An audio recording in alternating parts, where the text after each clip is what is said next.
Are you looking for more information on how to get started homeschooling? Or maybe just a quick overview of all the steps that it takes to get started?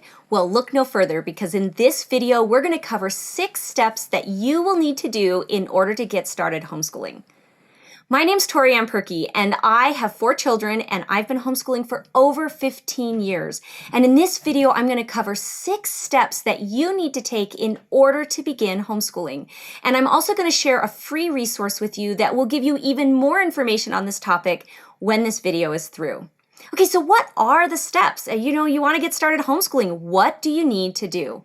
Well, the very first thing I recommend is that you check out the laws in your state. Homeschooling is legal in all 50 states, but every state is a little bit different. Some states, the laws are a little more strict and have a few more requirements. Others are super lax and have almost no requirements. You won't know until you go researching what the laws are in your state. A quick Google search is the easiest way to figure that out. And then once you do that, you are ready to move on to step 2.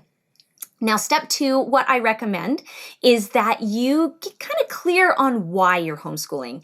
Create a vision or a mission statement for your homeschool. Ask yourself the questions about why you're homeschooling, what you're hoping to accomplish. Why is this something that you feel is important for you, your kids, your family? And that vision is going to set the direction for everything else that you do in your homeschool, which is why it is so important to do it at the very beginning. Now, the third step that you ought to do when you are starting your homeschool journey is researching the homeschool style and the curriculum that you are interested in using.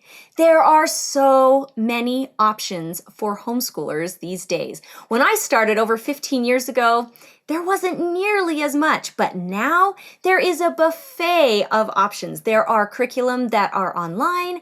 There is curriculum you can buy offline or a mixture of the two. There's some curriculum where you open it up and it gives you an outline and step by step of everything you need to do. There's other curriculum that really lets you piece together all the different elements so that you can really tailor it to your children.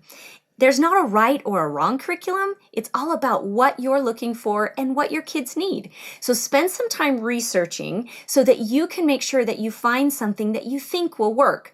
But know that often homeschoolers will adjust, change, switch up curriculum as they're going because often what we start with doesn't necessarily work for us later on.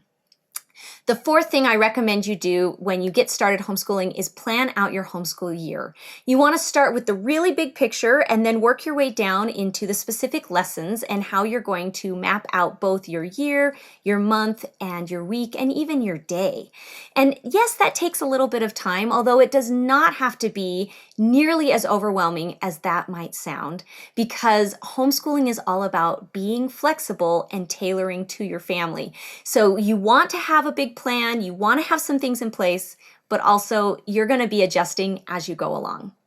The next thing that I recommend you do, step 5, is to actually organize your space. Figure out where you're going to homeschool.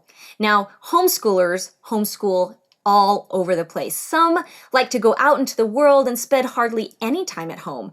Others, they will spend a lot of time sitting, working at the kitchen table, or even in a dedicated room.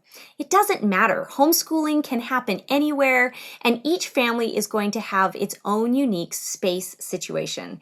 But you're going to want to get clear on where you're going to homeschool, and then you're going to want to organize that space, whether it means collecting books and getting things gathered, or just having a place where you keep all the pencils so that you can start when it's time to start. So you want to take some time organizing your space. And then the 6th thing you want to do is just get started. No matter how much research you do, no matter how much planning you do, there will come a point where it's time to get started.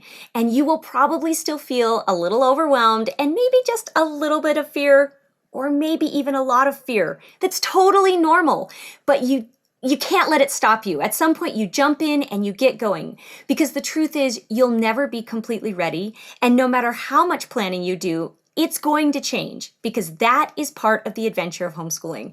And so if you embrace that and you get started, then you can modify, tweak, adjust as you're going along. It's the beauty of homeschooling. Now, those are the 6 steps. If you would like even more information, don't forget to check the link down below for the free resource that I have available that's going to give you even more information on these steps and additional steps that you can take in order to have a successful homeschool. I'm Torianne Perkey. Happy homeschooling!